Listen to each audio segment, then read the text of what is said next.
Bonjour mes bien-aimés, nous sommes arrivés au 4e jour de notre série sur la question de savoir pourquoi mes portes restent-elles fermées alors que je suis enfant de Dieu.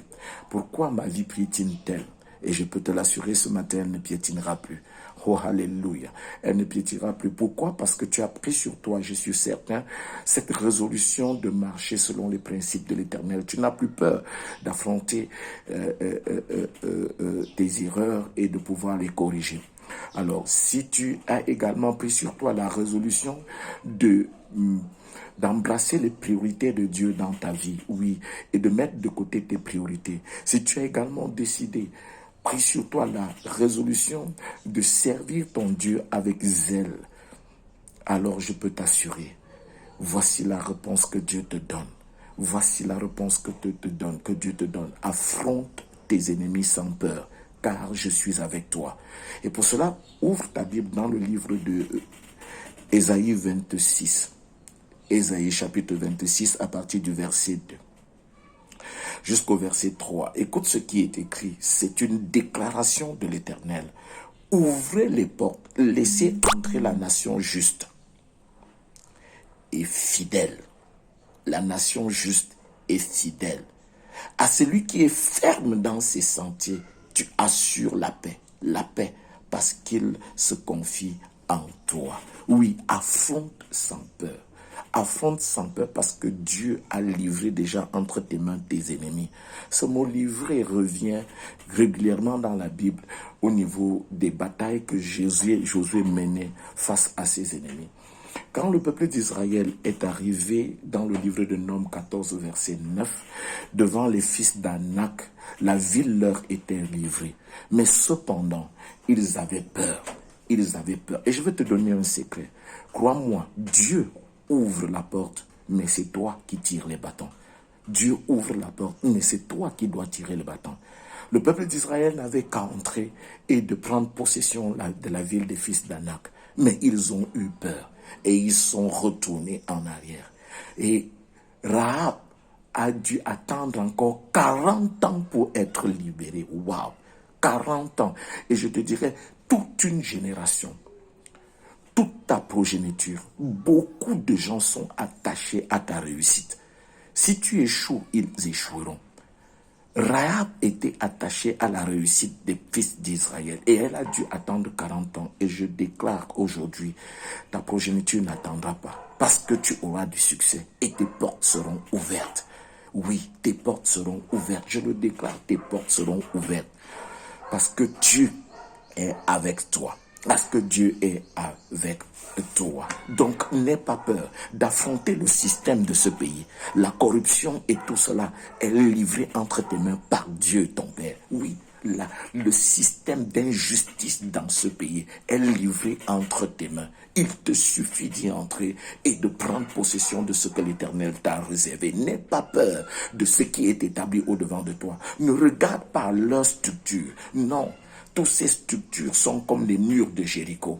Toutes ces structures établies pour te barrer le chemin, pour t'empêcher d'atteindre ton succès, est brisée devant toi. Ils sont debout, mais en réalité, il n'y a plus de soutien. Lis Nombre 14, verset 9. Caleb et Josué diraient, allons et prenons possession, car ce peuple, cette structure n'a plus de couverture. Ils n'ont plus de soutien spirituel. Pourquoi? Parce que Dieu est de notre côté. Si Dieu est pour toi, qui pourra être contre toi? Oh, regarde bien aimé. Dieu ne peut pas être de ton côté et tu échoues parce que Dieu n'a jamais échoué. Il te suffit de lui faire confiance. Ce qui est une barrière pour toi maintenant, c'est la peur de ce que tu vois. Arrête de croire que tu ne vaux rien. Non. Tu vaux quelque chose. Il y a quelque chose derrière toi qui te soutient dont tu n'as même pas l'idée. C'est celui qui a créé l'univers. C'est celui qui est allé à la croix pour toi. C'est celui qui a vaincu la mort, ce qui te dominait tous les jours. C'est celui qui est ressuscité le 3e jour et qui aujourd'hui est assis à la droite de Dieu le Père. C'est Jésus-Christ. Et nous sommes arrivés à la 3e heure. Et la 3e heure signifie l'heure du Saint-Esprit, l'heure de l'accomplissement total des promesses de Dieu. Il n'y aura plus d'autres générations qui viendront pour l'accomplissement des promesses écrites dans la Bible. Et la Bible déclare que tout ce qui est écrit sera accompli. Il n'y aura pas une seule virgule qui sera ôtée sans être accomplie. Bien aimé, ce que je te dis est certain et vrai. Alors, je t'exhorterai à ouvrir ta Bible dans le livre d'Ésaïe 60 pour comprendre ce que l'Éternel te dit quand tu briseras ses portes, quand tu ouvriras ses bâtons. Et je te dirai tout à l'heure comment tu vas les ouvrir. Ouvre ta Bible dans le livre d'Ésaïe 60, le verset 11. Écoute un peu ce que Dieu dit ici. J'y crois et j'y crois fermement. Voici ce que l'Éternel dit. Tes portes seront toujours ouvertes. Elles ne seront fermées ni jour ni nuit, afin de laisser entrer chez toi les trésors des nations et leurs rois avec leur suite. Quand Dieu parle de leurs rois avec leur... Il parle du système établi par les rois. Ils seront à tes pieds. Tout le système de corruption dans cette nation, de la pornographie, de l'impureté, c'est à tes pieds. Tu piétines et tu passes. Personne ne te demandera de baisser la culotte pour te donner une place que Dieu t'a donnée. Bien-aimé, crois-moi, ce que je te dis est réel. Alors comment est-ce que j'entre en possession? Comment est-ce que je brise ces portes? Par la louange. Commence à célébrer ton Dieu pour ce qu'il a fait pour toi. Par l'adoration.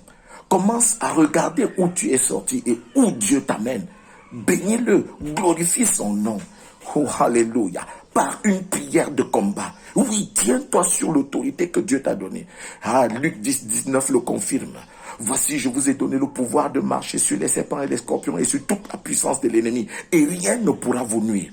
Lève-toi donc. Prends possession de ton héritage. Assois-toi sur ton trône. Et une génération, ta progéniture, aura du succès. Tu n'auras pas un seul succès seul. Quand David était sur le trône, tout le peuple d'Israël était dans le succès. Alléluia. Parce qu'il avait réussi. Paye le prix, non pas pour toi seul, mais pour toute la génération, pour toute ta progéniture qui te suit. C'est l'heure de la victoire. Bien-aimé, engage-toi dans la victoire. Demain, je vous promets, demain, nous allons entrer dans une série de prières pour briser ces portes. Alors, sois au rendez-vous demain, au travers du poste qui sera fait. Que Dieu te bénisse abondamment.